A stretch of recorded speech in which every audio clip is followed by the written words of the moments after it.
Hello, everyone. Welcome to Start the Week with Spencer. This is our weekly webinar here at Doman International, where parents with children with special needs join from around the world and ask us questions. And we do urge parents to ask us their biggest and toughest questions that they often can't find answers for in the world of professionals that work with kids with special needs. Today, we have a special webinar. I have Julie Mahone, who's joining me. Julie is a nutrition staff coach at Doman International. So that title involves two things. First of all, she is a member of the nutrition team in our clinic. So she is spending most of her days teaching families nutrition programs, talking to them about the diets of their children, supplement recommendations. She's working hand in hand with people like Dr. Aravind Bagade, who's our Director of Nutrition and Health. So Julie does that. And Julie is also a Doman Method staff coach. So that means that she is helping families on a daily basis with questions and challenges that they're facing on the Doman Method. And so that means she's coaching them in nutrition, but also in other areas of their Doman Method program as well. So I've asked Julie to join today to talk about starting a Doman nutrition program. I wanted to ask her questions about what that's like, common challenges that parents face, how to overcome those challenges, what parents should do if they're overwhelmed. These are all common challenges and questions that we get. Julie, thanks so much for joining. Yeah, thanks for having me. This is my first Start the Week with Spencer, and I'm excited. Yeah. That's great to have you. Yeah. Julie, let's just start by talking about why is nutrition important for kids with special needs, and why is nutrition a part of the Doman Method? Yeah, I think if we weren't talking about nutrition, our program wouldn't be complete. Not only for our kids, but everyone in the world. Nutrition is the foundation, in my opinion, for everything, right? Like what you put in your body, affects almost everything you do. Your energy, your weight, your hydration, your, the food that you eat and what you get and the nutrients from it. So it's so important, especially for our kids, to set that foundation for them that helps them be their most healthiest and enable to grow and increase their capacity to learn and develop during the start, which is so important, the start of their Doman Method program. In my opinion, even if you're able to start the parts of the program before you come for an appointment, it's so important. So then by the time you're here, you're already well versed on the knowledge of what our diet is and what possible changes could come from it.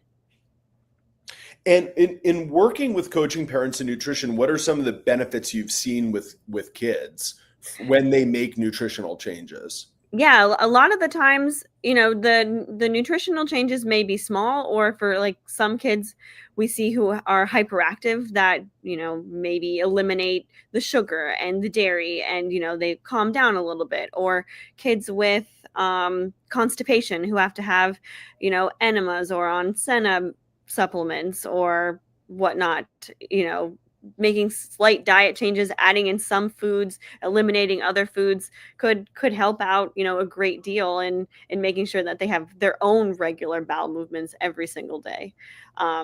So there's in the realm of changes, there's a lot to look at.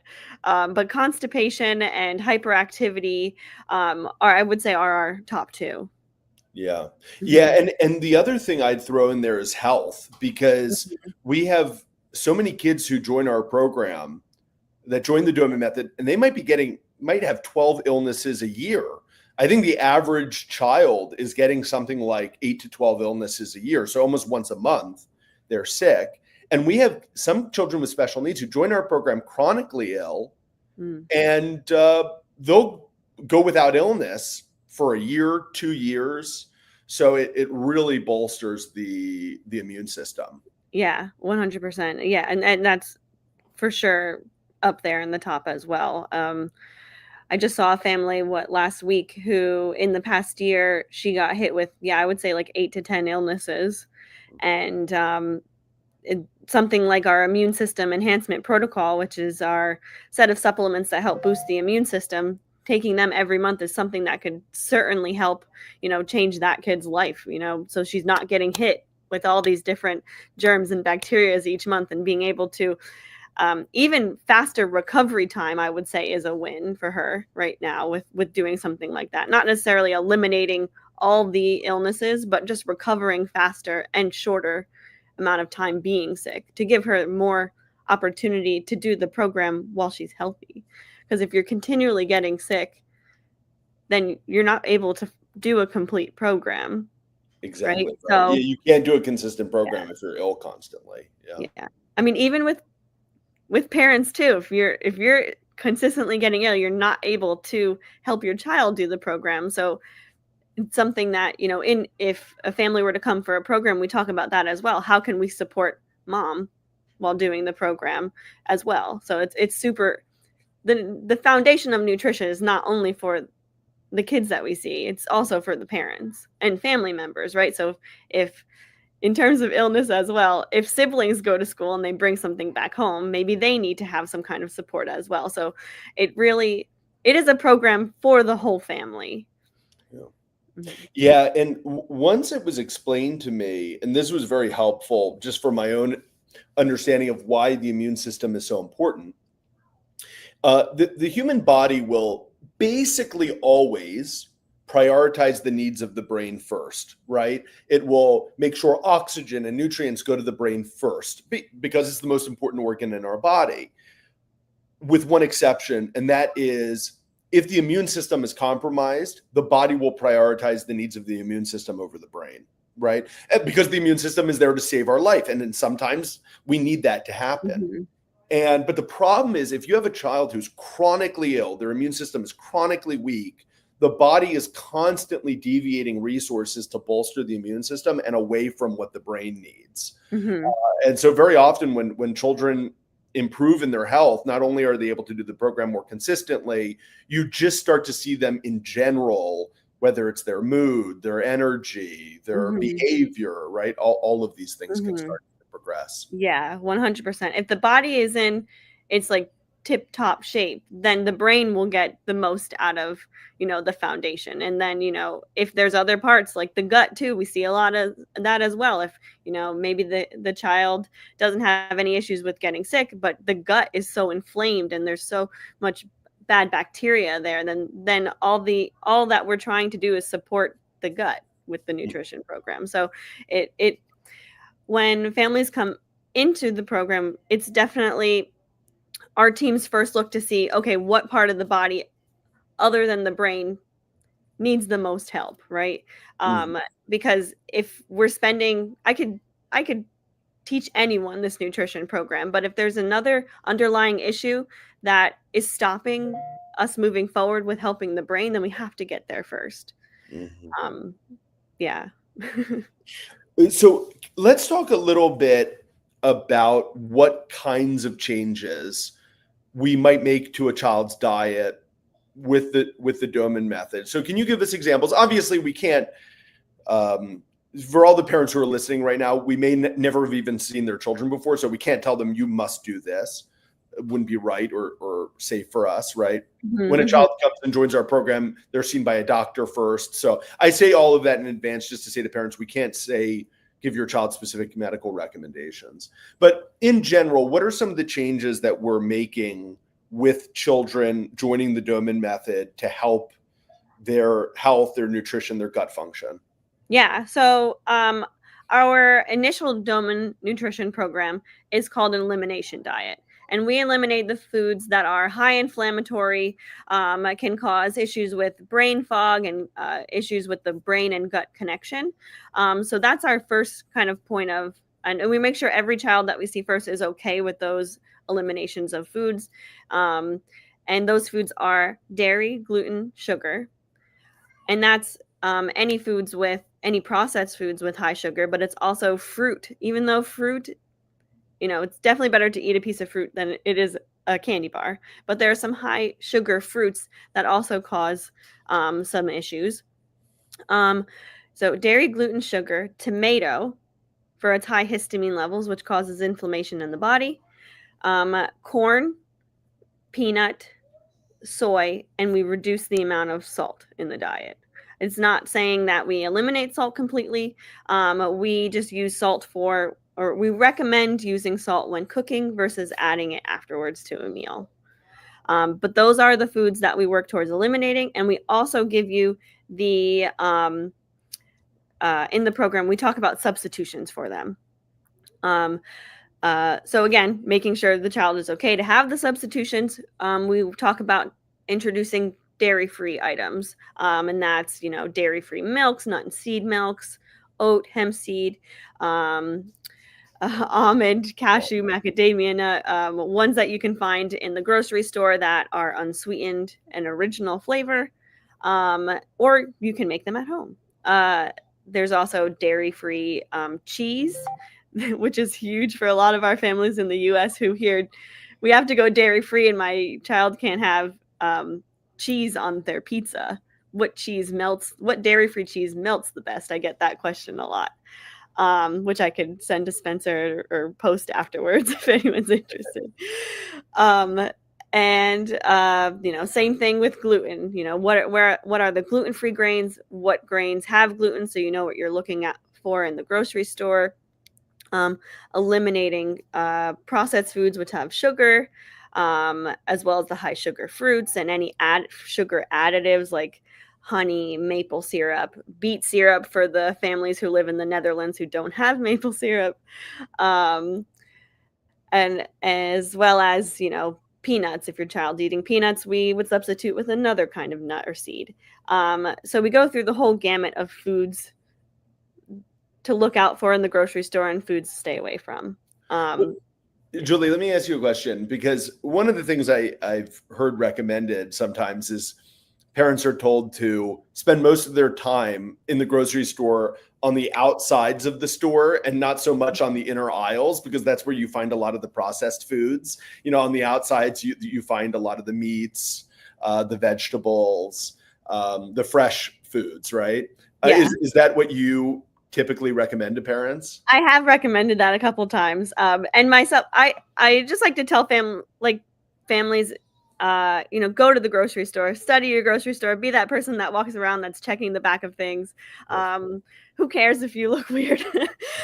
You could be WhatsApping, your staff coach pictures of things that they'll send to me to make sure that they're okay.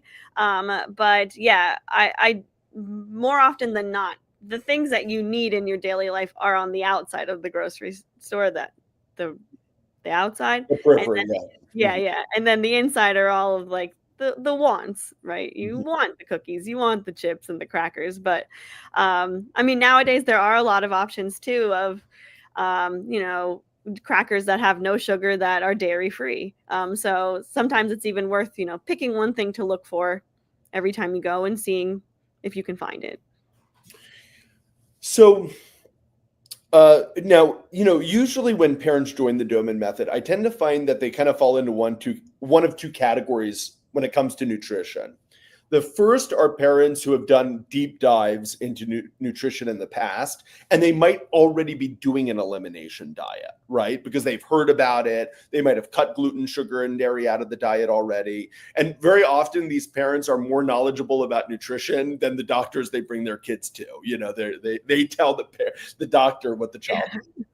And then the other group are parents who may either never have delved into any kind of nutrition program, or they might be very intimidated by it, right? It's like, I'm sure there's some parents watching this right now and you were like, you just listed the foods in the elimination diet, and they might even be panicking right now. Like, I can't do that. So take us through the steps. Like, what do you do with those parents who might be even scared to start nutrition? How do you take them through the steps of doing that? Is it a more gradual approach? Yeah, definitely it's kind of a different nutrition program, and I don't have to do a lot of convincing in the parents who have done it before, and they're like, okay, yeah, we can do that, yeah. But as a parent myself and someone who my field wasn't always in nutrition. I have a dance background, which I can tell you more about that later. But you know, definitely learning the nutrition program, and I had to do it myself for about 2 years. Um, it's a lot. And if you come to that first meeting or watch the online Doman Method course, and you already don't have a phenomenal relationship with food yourself, it's going to be very overwhelming. What I can tell you is talk to your staff coach. Talk to me, right? Have your staff coach connect you to me. We're on the same team. We're on the same page. I have no problem helping you break it down even more, right? The nutrition program I like to tell families is it has to work for you in order for it to work. So if we're taking something like any of the other parts of the program, if something is going too fast for you, it's not going to work. It's not built into your lifestyle, and you're just going to end up, you know, being ashamed and not wanting to talk to your staff coach, not wanting to get feedback, and then the cycle kind of goes, and that's how you fall off, right? And we have no problem with you falling off, but we want you to get back on, right? So before you fall off, if you notice that, you know, you're struggling, talk to someone, right? We have no problem slowing things down, getting you the feedback you need, getting you the resources you need, and making sure that you can add what's needed into your daily lifestyle, right?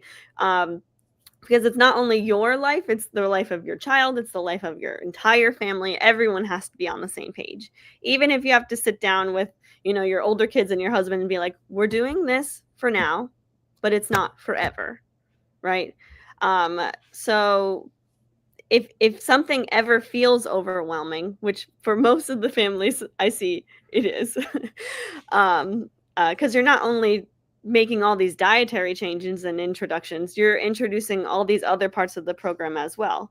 So even when I write my for our families who come for the appointment, we write monthly goals for them, right? We take our programs and we kind of spark note them on what you're working for each month. And in my first month, I always put organize yourself. Whatever that means to you, organize yourself.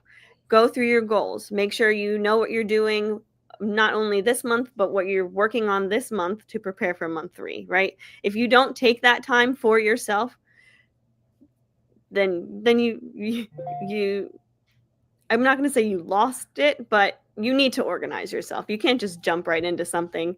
Um, and hope that it works. You need to sit down with your family, have that conversation. You need to go to the grocery store and see what they have available. And if they don't have any organic options available, then you need to make sure if you can get them somewhere else, or you bring home what you can get and you make sure it's cleaned really well before anyone eats it. So there's a lot of facets to what can overwhelm, I think, a family. But as long as you keep, you know, keep your mind open to trying new things, make sure that if you're struggling, you talk to someone. And if you need more resources or need help in any way, there's always someone on our team that's able to help you and kind of calm you down. Um, I know I've talked a lot, but I just have one more thing to say. Like your staff coach is always there to help you, whether it's, you know, to get feedback for the program or answer any questions, but even just if you need someone to bring you back down to earth and to help you figure out what's realistic for you, if your goals are not, if you're realizing they're not as realistic as you think. Um, uh, yeah, I hope that Yeah, makes and I think that you and the rest of the nutrition team has really gotten very good at seeing where a family is and where they need to get and coaching them at the speed that they're comfortable with. Because as you said, if they're not able to do it, they're not comfortable with it, it's going to fall apart. yeah. And so I'll see, you know, one family might at their first appointment at Doman International get, you know, based on their child's needs, of course, they might have 8 different foods eliminated and 10 supplements added to their diet. And then there are other children who might start with 3 supplements and only 2 foods are eliminated, you know, because that's what the family and what the child is ready for. With nutrition, I think there are so many facets, right? It's not just about the foods that we're maybe taking out of a child's diet and replacing it with. It's like you said, knowing how to go to the grocery store and find those foods, knowing how to prepare those foods, right? A lot of, we aren't the same as our grandparents, right? Mhm. We don't have the same cooking skills that they had. So sometimes parents have to learn how to prepare certain foods they've never prepared in the past. They'll look at gluten-free grains like quinoa and be like, how do I prepare this? I don't know. Julie, what resources do you recommend for parents who maybe they aren't sure about recipes for that fit the diet? Mhm. What kind of resources do you point them to, or what? Yeah. So, our known resources, we have tons of recipes on our website. I always make sure to link them and send them to families.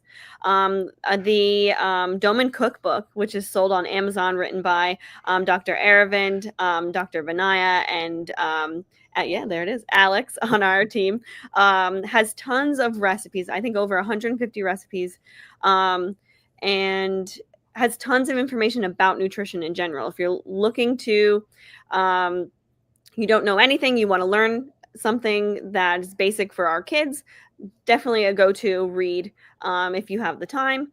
It not only talks about the foundation of nutrition, it talks about cookware that's good and safe. It talks about different proteins, different carbohydrates, right? If you don't know what a carbohydrate is, it lists them out for you. I believe it also talks about calories. It talks about, it has recipes for tube feeding. So it has a whole bunch of information in there.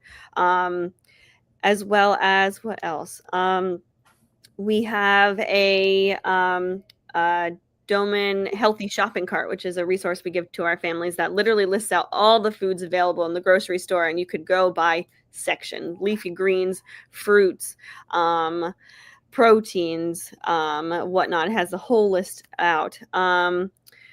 We also, I know I myself, I haven't been on, this is my first time here with you, but I've been on in Morgan's coaching group quite a few times talking about nutrition. And what else do we have? There are certainly different apps that parents can use to track macros or to track. I think there's a new one in India called Nutrify, where you can take a picture of the plate of food and it tells you, not only what's in it, what the macros are, and how much, which is really wild. I haven't found one here in the US yet, but if that's something that you have to do, track the macros. There's MyFitnessPal here in the US. There's Chronometer. There's a slew of other ones. Those are the two that's popping into my head right now. I would say when counting macros, when it does it for you, it'll also give you the micros. I would recommend not focusing on them right now. Sometimes parents can get into an app and really, dive into, my child's not getting enough choline. How do I get more of that? And I'm like, well, we're really focusing on eliminating banana. So definitely prioritizing what to look at in the apps is super helpful.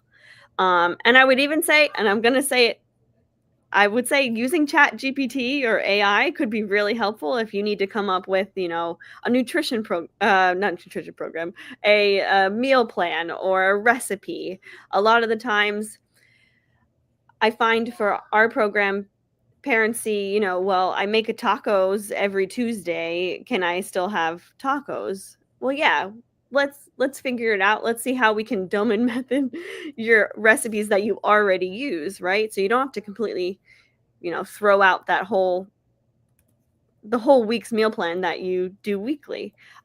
So I would say if without typing any personal information into Chat GPT, typing in your recipe and saying, but eliminate the dairy, the gluten, and the, tomato, and see how you can get a Doman method taco meal that, serves the whole family and also honors the diet, right?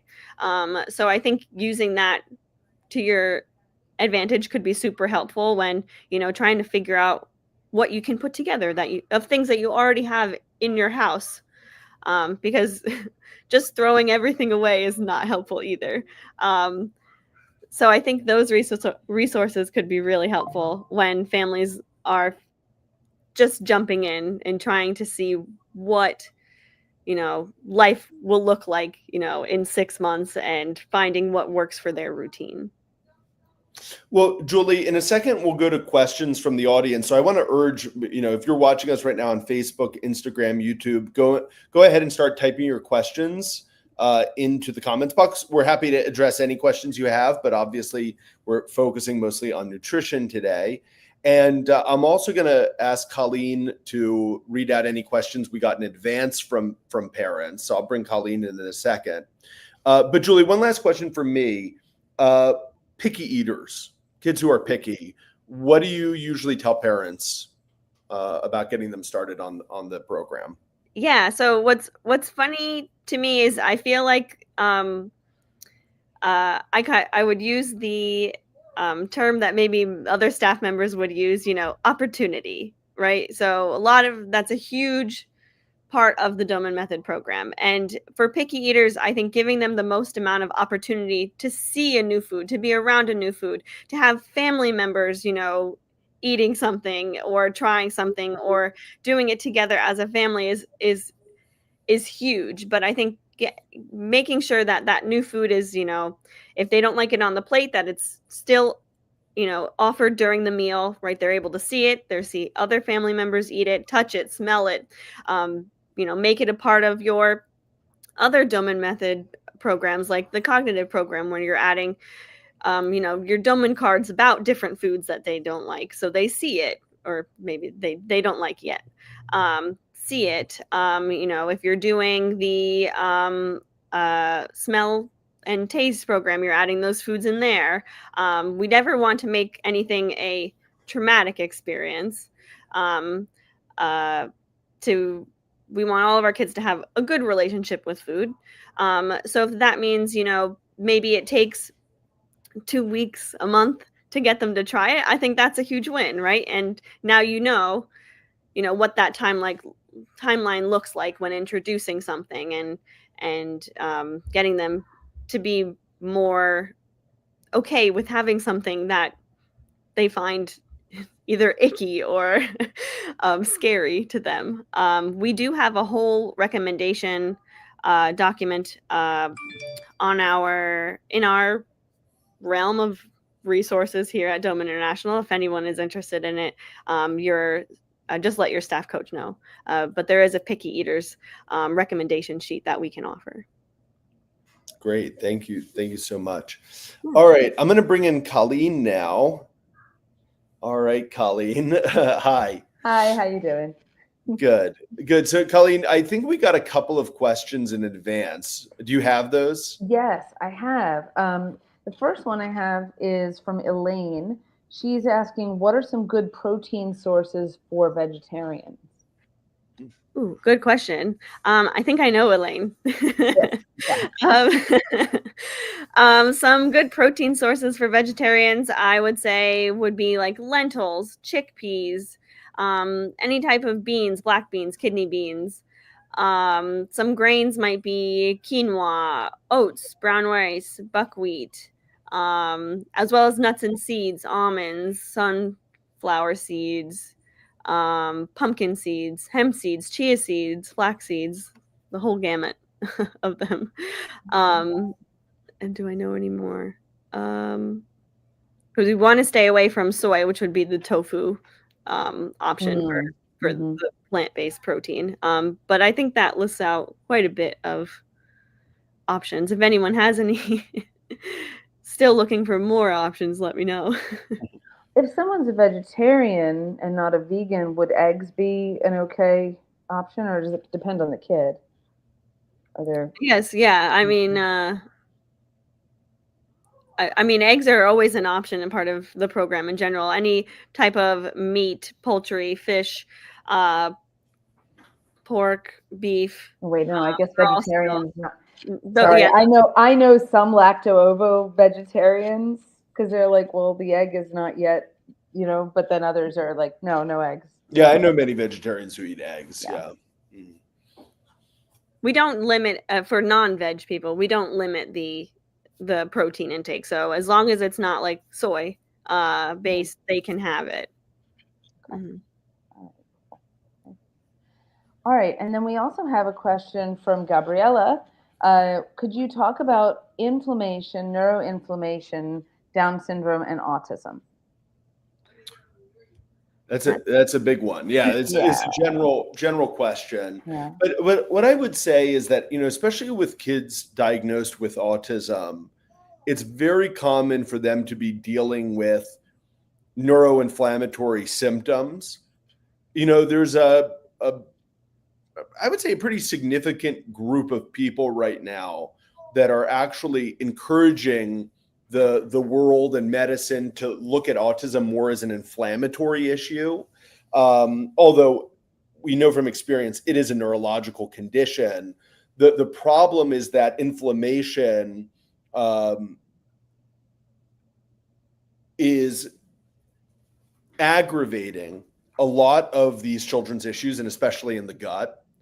We didn't talk about this much earlier in this session, but the gut and the brain are incredibly connected, right? There are 500 million brain cells, neurons in the gut. The gut produces more than half of our hormones that our brain relies on to function well. I think something like 95% of our serotonin, I might be getting that percentage slightly off, but is produced in the gut, which is a feel-good hormone. So much of our well-being is based on gut function, and children with autism especially are constantly dealing with inflammatory issues. And one of our major ways of addressing that inflammation is through food and through supplementation, addressing it with many of the nutritional changes that Julie said, but also with supplements that help reduce inflammation. Julie, anything else you want to add to that? Typically, we see kids who come in with gut inflammation issues or inflammation from mold as well. So if you think that you have any potential mold in your house that could be causing any issues, we've seen it with our kids. We've seen it. I'm pretty sure your brother had some issues with mold as well. So it's definitely not something that it could get to anyone in the family. So it may be more pronounced in your child on the program, but it could definitely be something that everyone is suffering from that kind of inflammation. But and a lot of the foods that we eliminate are the ones that cause the most amount of inflammation as well. So when we talk about eliminating any foods, even though your child may be okay with dairy, it's definitely best to give the most opportunity in the beginning of the program to eliminate the foods that we have on our diet, to give the best opportunity, so that if you can't necessarily see inflammation, right? It's all on the inside, right? So even though, again, for example, if your child's okay with dairy, it could be causing an issue on the inside that you're not 100% aware of. So eliminating it for a set short period of time in their life right now to give them the best opportunity to grow and develop will be ideal for them. I know that's a lot of the time for the nutrition programs. I have to explain that, I understand dairy and ice cream is not really an issue, maybe an issue on the outside. If you do the IgG food sensitivity test, maybe they don't have any reactions to it, but it's all good to start, fresh from the beginning. Yeah. Great. All right. Excellent. Very, very good. Yeah, there's so much to dive into. I think families should really, I know you mentioned before, Julie, just families to know that, talk to us, get more guidance, because there's just so much that goes into it, and there's no one answer for everybody. So it's really important. Yeah. Absolutely. And I'm just going to urge parents again, if you're watching this right now, it doesn't matter where you are, Facebook, Instagram, YouTube, go ahead and type your questions into the comments. Colleen, did we get any other pre-submitted questions? We did. We had a question, how to help a 10-year-old boy with Down syndrome and autism. And this is actually the third parent, I think, in the last couple of weeks that I've had tell me, oh, my child has diagnosis of Down syndrome and now autism as well. So Yeah. it seems like they're stacking those more and more. Absolutely. Yeah. And sometimes we even see kids with 4 or 5 different diagnoses. And what I would urge for parents to consider is that these are not actually separate diseases. It's not like Down syndrome and autism are 2 separate, diseases that a child has just happened to contract, but rather that all of the symptoms that child is dealing with are because of an underlying neurodevelopmental issue, right? There's a problem in the way the brain is functioning, and that is resulting in, for this child's case, autistic symptoms. Now, this child also happens to have a genetic condition, right, called Down syndrome. Now, we cannot change genes, right? We cannot go in and change a child's genetics. However, these genetic conditions often lead to abnormal brain function and development. And the brain can change, right, because of neuroplasticity. And so that's why we've been working with Down syndrome for 70 years now. And, dating back to my grandfather, Glenn Doman, have had incredible results with children with Down syndrome and hundreds of other genetic diagnoses. And these children are very often on our program greatly out. I'm trying to think of the way, going way past what was ever predicted for them when they're given the right treatment, because the brain is the command center of the body. So if you can help the brain function better, all of those symptoms, including the symptoms that are autistic symptoms, can start to go away. So yeah. So anyway, these things for this child are interconnected. But the good news is, both for children with Down syndrome and children with autism, the program is incredibly helpful because it helps address the underlying problem, which is in the brain. There's a really good example that I've heard you give in several webinars of, and I've heard Douglas use this example too. If a patient went into or someone went into the hospital with a bunch of different symptoms that are, actually the symptoms of a heart attack. Right. But if instead of addressing that root cause of the symptoms, like, oh, well, we're going to, right. Yeah. Like the patient has chest pains, terrible chest pains, and they can't feel their left arm, and they're dealing with terrible nausea. A good doctor is going to say, you're having a heart attack. Let's address the underlying cause of the problem, which is in the heart. A terrible doctor would say, all right, here's a muscle relaxant for your chest, and let me massage your left arm, and here's anti-nausea medication, right? That patient would die because the underlying problem isn't being treated. But that's how children with special needs are treated, right? It's like, oh, your child can't talk. They kind of like mysteriously have a problem with their mouth, or they're uncoordinated. They have a problem with their arms and legs. No. The brain controls everything. It's a neurodevelopmental issue. They're not patchwork. Exactly. A whole person, a whole kid. Yeah. And so for this specific child with the 2 diagnoses, I mean, nutrition is going to play a huge role, right, in this child's development. But that being said, we're going to recommend a holistic, integrative program that includes cognitive things to help cognitive development, mobility program to help with, not just coordination and balance, but possibly if this child has hyperactivity issues, it will help with that. We also have a respiratory program, which is really good for brain function. Okay, great. And I am going to reach out to this parent. I have their contact information to, just talk to them about working with us directly if they'd like to. Yeah, they would be very helped by the book, either Answering Autism or the Doman Method from Special Needs to Wellness. Those 2 books would be great. Either of them they could start with. Julie, we have a question from Virginia, which kind of revolves around costs. Because a lot of people think when we switch over to a nutrition program where we have to eliminate some foods, add some foods, costs are going to go up.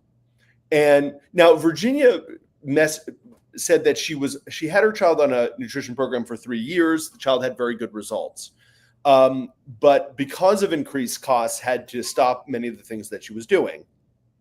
So, for example, she stopped things like omega-3 supplements, inulin, which is a prebiotic, which can be good for gut function, olive oil, probiotics. I'm sure these are all things you know about and use with certain kids.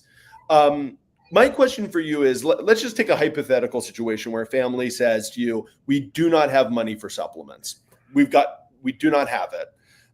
What would you recommend if you can only focus on diet? What would you tell that family to do? Yeah, then we have to look at the foods that help the parts of the body that need support. If the gut needs support, then we look at gut support foods. Something like, getting rid of the inulin. There are a bunch of prebiotic foods, onions, garlic, that you could be adding in more to the diet. And probably foods that you already have and use at home. There are something like omega-3s, eating more fish, definitely helpful. Maybe having it twice a week, making sure that you have it twice a week. um, Things like olive oil, I would recommend rotating oils, right? So maybe it'll last longer. You have 2 to 3 oils that you use daily, an olive oil, an avocado oil, a sesame seed oil, and you rotate them. It'll last longer. And But sometimes, if you're looking for, a very niche gluten-free item, it is going to cost more. Like the cheese that melts really well may cost more than regular cheese. But again, I say all of this is for now, not forever. If you do and get used to buying those niche items, at some point in the program, we will take a look at introducing things back in and seeing how, which will always be slow. The introducing things are slow. Bringing things back in that they've had before is slow, to make sure that, the body is okay with it, that you're not seeing any type of regression or any type of symptoms come back. So I would say there are tons of options out there for, getting what you need through food, but sometimes, supplements are needed. Yeah, could I just make another comment, Julie, about foods? So much of what we eat is cultural, right? So, for example, you could have 3 homes next to one another in the US, and you walk into one family's home and you say, hey, tell us what a breakfast food is. And they'll say, oh, eggs and bacon. And then you walk into the next house, you say, what's a breakfast food? And they'll say, oh, cereal, and then you walk into the next house, oatmeal, so much of what we eat is cultural. It's passed down. And so, even if we look at things like bread, right? And someone says, okay, the gluten-free options in the aisle are more expensive. By the way, sometimes gluten-free bread can be packed with preservatives. It can be ultra processed. So sometimes those are not acceptable foods to substitute in. But the point I'm kind of getting at here is sometimes foods can just be substituted by other foods. Like there are plenty of gluten-free grains like, rice or millet, right? Or quinoa. Now, Virginia is in Kenya, right? So some of these things may be available and others may not. But some people I think it's because we're programmed culturally. Some people think you have to eat bread every day, and you don't. I mean, I know this from personal experience because my wife Melissa and I, for a while, went gluten-free. We went dairy-free, and you do get used to it, right? It's the meal structure changes, but you get used to it. Yeah, so, yeah. And I say there's a habitual part of all of this too. Oh yeah, for sure. And there's a lot of undoing of past, traditions that you've upheld. Like here in the US, breakfast is pancakes, French toast, eggs, bacon, but other places it could be, and we've had this in Italy when we go and we're in the villa. I'm seeing families. Breakfast could be rice and a protein, and it's not everywhere do the meals look the same. Yeah. So the nutrition program is kind of a clean slate to try anything. And if something, you can't have pancakes every day for breakfast. So trying something new is, it kind of gives you a little bit of creative freedom to try whatever you want, so that your family has a meal that they can share together that's on the program. Yeah, my parents eat vegetables every day for breakfast. And a lot of people are just shocked when they hear that. They're like, vegetables? You can't eat vegetables at breakfast. And it's like, says who? Who made that rule that you can't have vegetables at breakfast? Exactly. But it's just the way people think, Mm-hmm. All right. Seeing if there Colleen, did we get any other pre-submitted questions? No. Okay. We have a question here from Leslie. Why do children struggle with food textures? Can it improve over time? Or is there something parents can do to help? So a lot of the time with food textures, we see, either the child has too much sensitivity in their mouth or around their mouth, or they're having issues with the smell. So smell and taste issues, or not enough. Maybe they're not tasting it and they don't know it's there and therefore have issues chewing, swallowing. It's definitely something that we've built into a part of our program with, oral stimulation, being able to bring back if there's not enough feeling within the mouth or around the mouth, to be able to help the brain feel that again. But in terms of food sensitivities to textures, I would say that's a way to help the oral stimulation with something like the Z-Vibe brush or the Nook brush. And there's also the smell and taste program, which helps with, being able to, I myself, I think needed it at one point to help with being able to, as a child, I didn't breathe through my nose. So being able to make sure that the smell matched the taste. But yeah, there's definitely parts of the program that can assist in supporting your child in smell and taste and sensitivities in and around the mouth.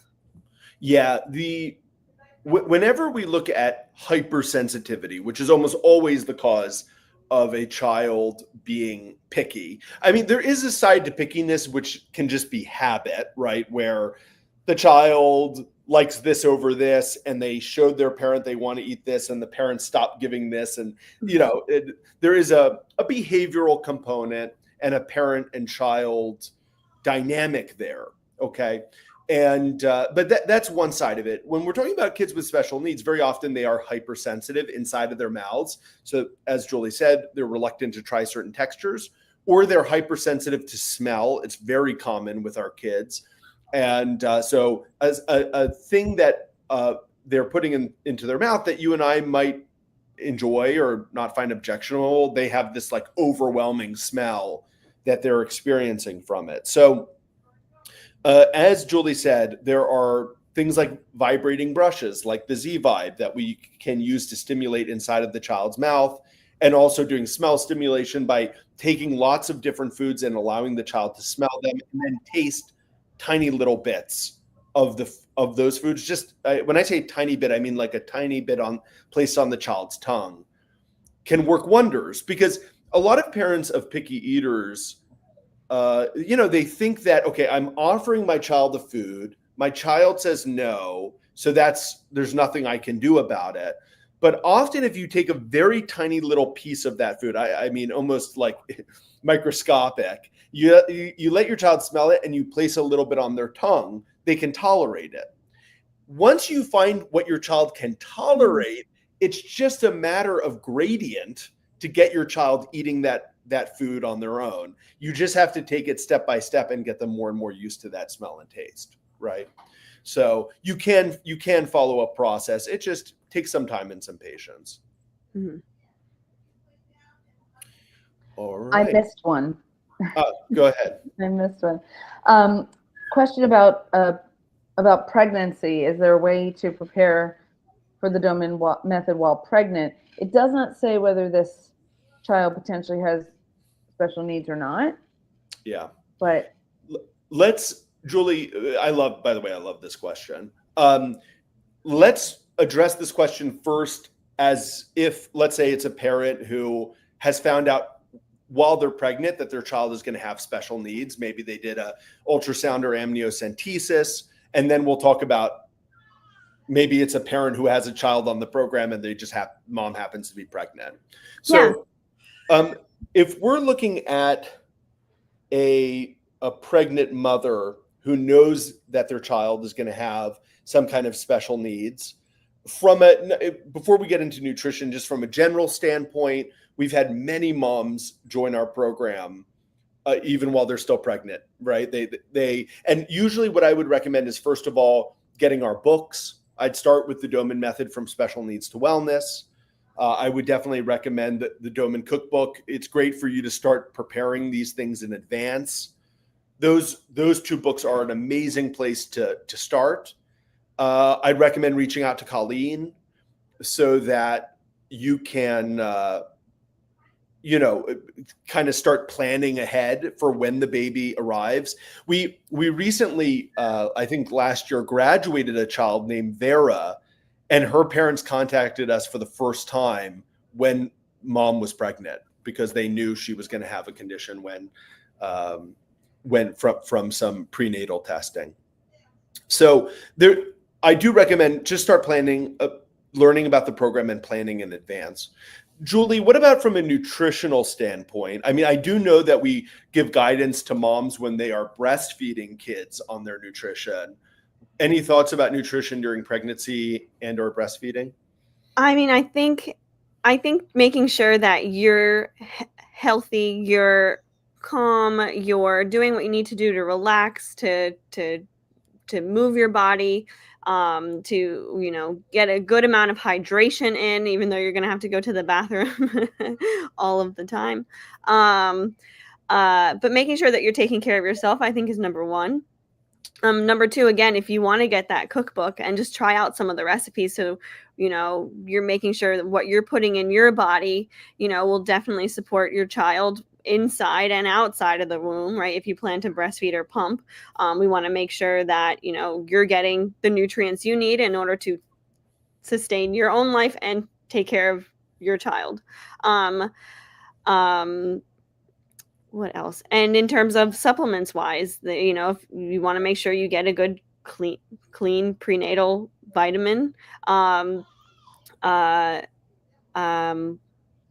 and even afterwards, making sure that you're supported, with family members who are around you who will support the diet as well, because it's started now, and when your child begins to eat solid foods, they'll also be introduced to those foods as well. So making sure that if that's something you want to dive into our nutrition program, that you're okay with the foods, as well as when your child is okay with them eventually as well.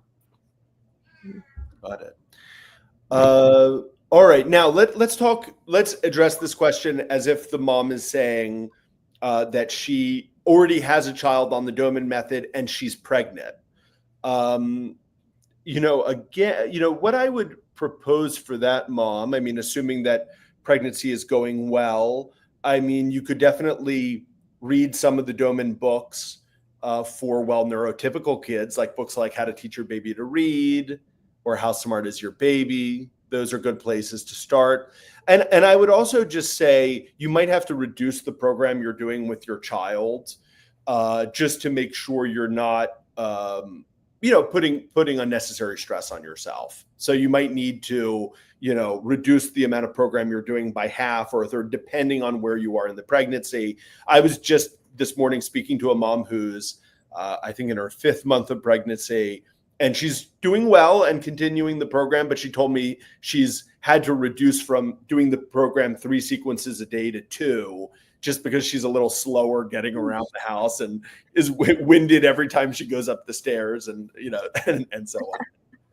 Julie, any other thoughts about moms who are doing a program and are now pregnant? Yeah, I think attending Morgan's coaching group and asking any other moms who have been through it as well, how they prepared. Sometimes that can look like, making batches of food and freezing them, right? not ideal, but as long as you're healthy, your kid is healthy, they're getting good, clean food, that's all that matters. As well as, definitely having that conversation with the rest of the family. Here's what we're doing. Here's what the help I need, right? It's always okay to ask for help, but making sure that everyone is on the same page with you, to help support you not only in delivering the new family member, but taking care of your child who's on the program, who also needs the time and energy put towards their program as well. So having that conversation, I think, is super crucial before new little bundle of joy arrives. Julie, we've got one last question. This one was posted on Instagram from Rima Jafar. I hope I'm saying that's correct. So I'm copying and pasting it here. We're following the Doman nutrition recommendations, and I've noticed green leafy vegetables are included in almost every meal. I'm really curious, why are green leafy vegetables considered so important?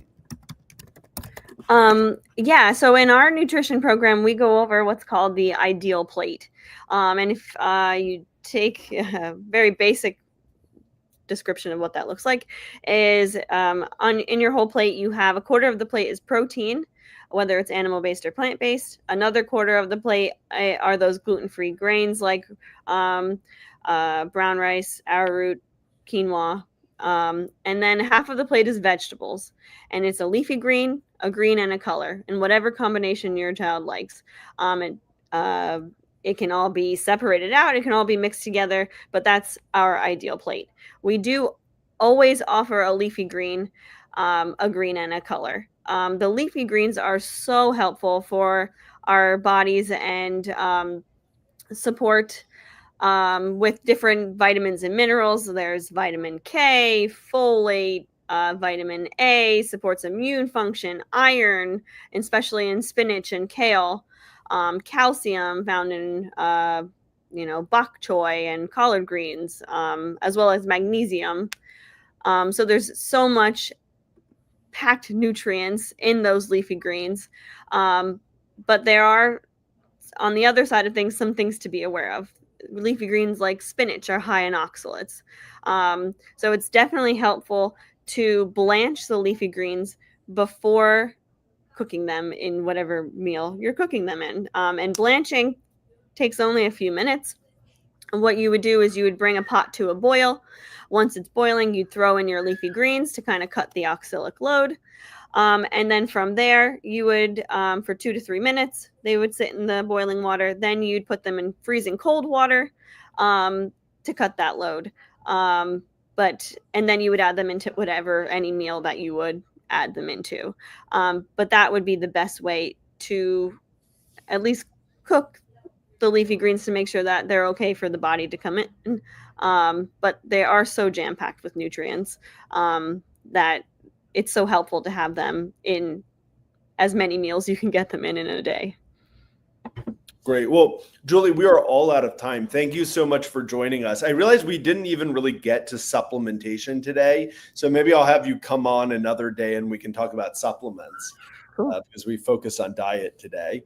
Colleen, I think I'll leave it to you. How can people get in touch with Doman International if they want to learn more? Okay, so if you're on our social media, if you're currently watching this on Facebook or Instagram particularly, you can send us a direct message because I see all of them.